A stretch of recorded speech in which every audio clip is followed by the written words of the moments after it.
Welcome back to Sports and Other Things of the Sorts. This is the first time I'm doing a double episode, but they do go hand in hand, and I will probably do this next week for the ratings, but we're not there yet. We are moving on to night 2 of Wrestlemania.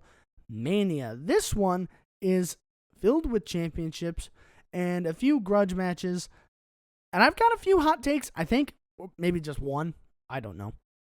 We're going to start with, we'll do the main event last.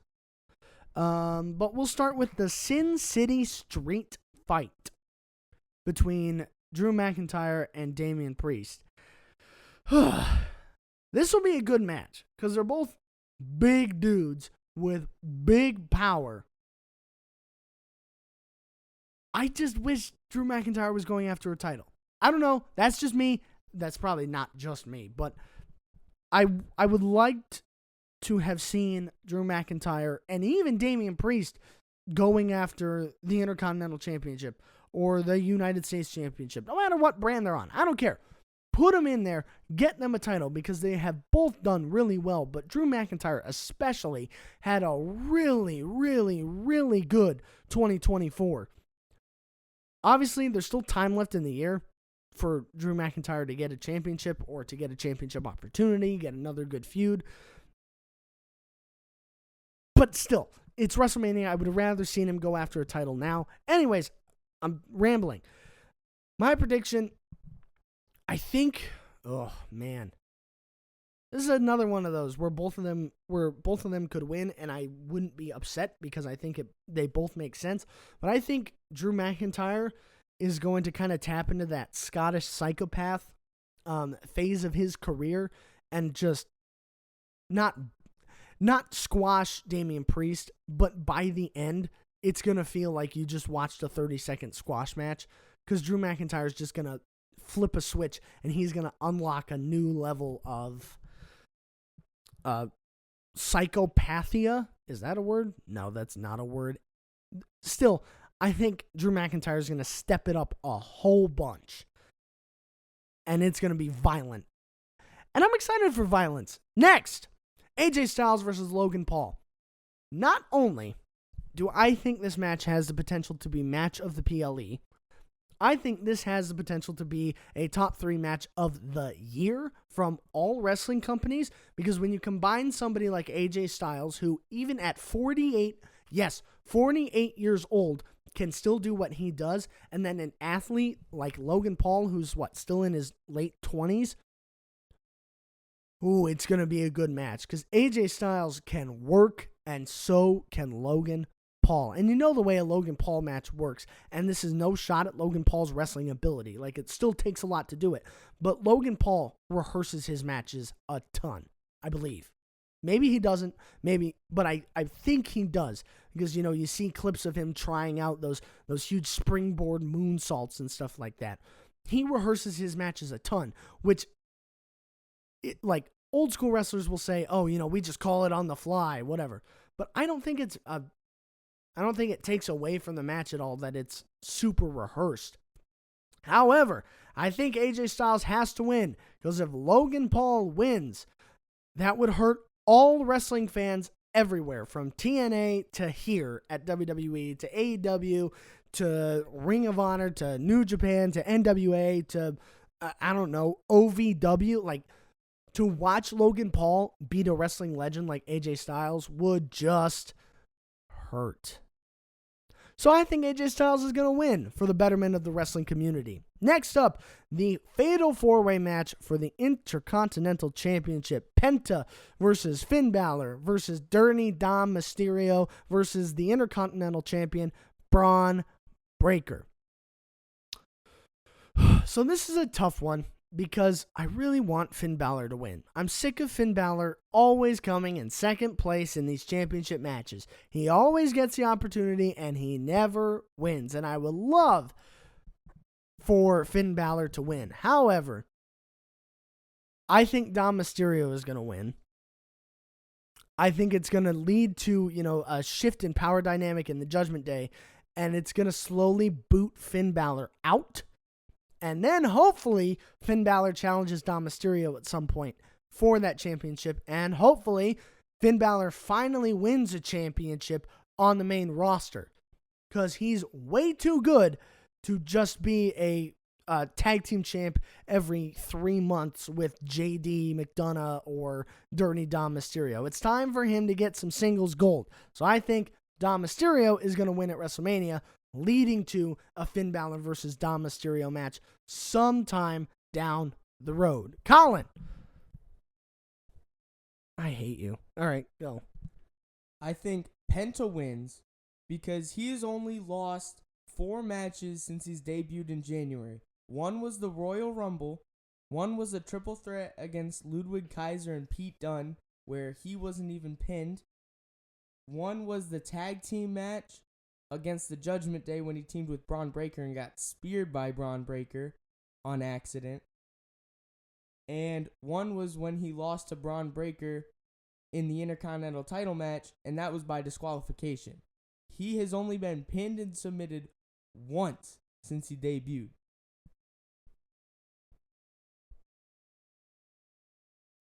Okay. 1, you had to look all that information up. 2, what do you think is going to happen here? He may not be pinned or submitted. He's still probably going to lose.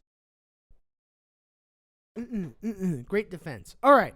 Moving on to the Women's Tag Team Championship match. I'm not spending too much time on this. Liv and Raquel are going to retain because Bayley and Lyra retaining, and Lyra being on the show and not defending the Intercontinental Championship is blasphemy. Where's Madam President? I don't know. Why are the mid-card titles for the women not being defended on WrestleMania?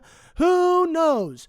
Huge mistake by WWE, but also thank you WWE for entertaining us with WrestleMania, because no matter how big a fan you are or how big a critic you are, WrestleMania is still fun to watch, even if the titles aren't being defended like they should. But I don't want to see Bayley and Lyra, which is a thrown-together tag team, beat a established tag team like Liv and Raquel. I think it just hurts the tag titles even more. And they need to be bumped up, because ever since Naomi and Cargill and Bianca dropped those titles, they've gone down stock-wise. So hopefully, an established team can keep the titles, because I think that would make the titles more relevant and more important. What? I agree. Next is our World Championship matches. First, the Women's World Championship, the triple threat match, which... How did Rhea Ripley basically whine and complain until she got in the match? I don't know. I don't know why we're here. I'm not complaining that we have a triple threat match, because I do think it'll be a good match, but she basically cried that she never got a rematch, even though she had the opportunity to get a rematch. I don't know. Bianca Belair versus Rhea Ripley versus Io Sky, who is the reigning champion. I think Io Sky has to win. I was never a big fan of Io Sky. Like, I didn't think she was as good as people were saying. I don't know why. Like, I never thought she was bad. I'm just like, there's a little too much hype for Io Sky. And then she slapped the crap out of Bianca and Rhea, and I immediately flipped a switch and became an Io Sky fan. Also, if Io Sky loses, it's just another moment of Io Sky just kind of being a transitional champion. I want her to have a good reign, and to get to win against these two, to get this huge win on a huge stage, that should really start a good run for Io Sky as champion. So I'm going to say Io Sky is winning this match. Colin? Something you said earlier made me interested. You said in the Jade Cargill versus Naomi match, if Bianca Belair gets involved and causes somebody to win. What if she gets involved, Naomi wins, Jade Cargill's upset, Bianca turns heel, wins the world championship, and then Jade Cargill wins the world championship?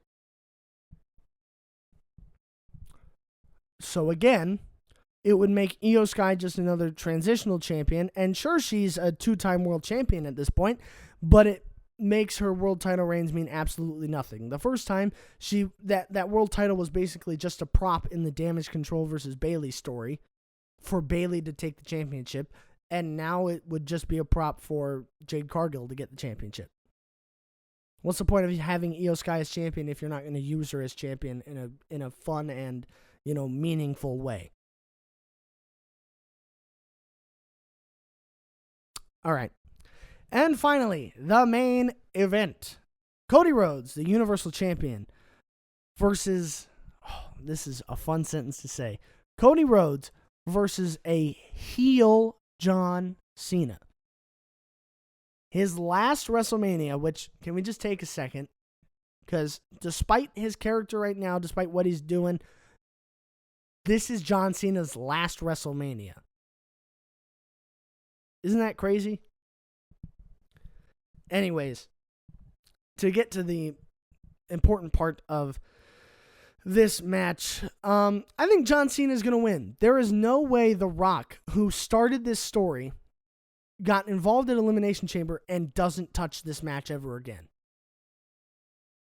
The Rock has to show up. There's no way John Cena sold his soul to a guy who doesn't even show up and become an important part in the end of the story. Finish the story. So I think The Rock will probably get involved, and John Cena is going to walk away with this title. But I do think it'll lead to an uprising from the whole of the roster, because John Cena said he's going to leave with this title after he wins it at WrestleMania. So I think John Cena winning is going to lead to an uprising of the roster, and they're going to complain, they're going to petition, and it's going to be kind of like a thing where CM Punk left with the real WWE Championship, and then John Cena got crowned the new WWE champion. Then CM Punk came back with the real championship. It could be a situation like that.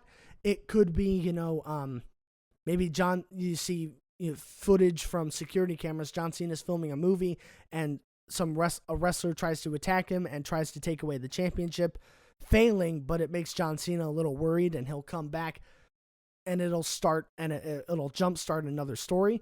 That's, I think, where they're going to go, assuming John Cena wins. But yeah, The Rock has to get involved, right? Right. There's no way he's only involved at Elimination Chamber and then nowhere else. One last time, I'm going to turn to you. I've heard a lot of crazy theories on this match. Shout out to Mr. Fowler. But I think The Rock's going to get involved, like you said.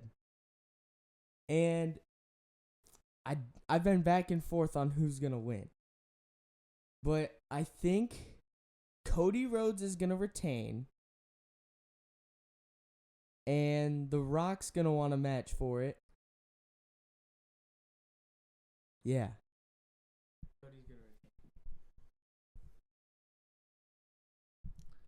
retain. You have riveting analysis, I know, right? Yeah. Well, that has been Sports and Other Things of the Sorts. I am Lucas Stein. I hope you enjoyed WrestleMania predictions. We'll come back to this and see how right I was. I'm not going to care about what Colin got right because, frankly, I never cared in the first place. Next Friday, I'll be releasing my match rankings. Probably not. Well, yeah, I'll probably do it for all of WrestleMania, and it'll be the same as this. 2 episodes split up for WrestleMania Night 1 and Night 2. I'm trying to come up with a good system, and obviously my ratings are not the be-all, end-all. They're just my opinions. Come up with your own opinions, form your own opinions. I don't know. I'm not your mother or your father, whatever. So thank you for joining me today. Colin, go away. What? Yeet.